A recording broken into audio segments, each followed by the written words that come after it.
தேவனே, எங்களை கொள்ளையடித்து உன் மனம் கொண்ட மட்டும் அவமானப்படுத்தி உன் குறையை பூர்த்தி செய்து கொண்டாய்விட்டதே. இனி நாங்கள் போகலாமே. விருந்தளித்தவர் விருந்தாளிக்கு மேல் அவசரப்பட்டால் எப்படி?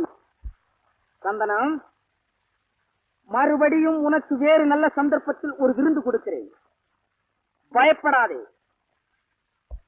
வா ராஜகுமாரி. தேவனே, எங்களை கொள்ளையடித்து உன் மனம் கொண்ட மட்டும் அவமானப்படுத்தி உன் குறையை பூர்த்தி செய்து கொண்டாய்விட்டதே. இனி நாங்கள் போகலாமே.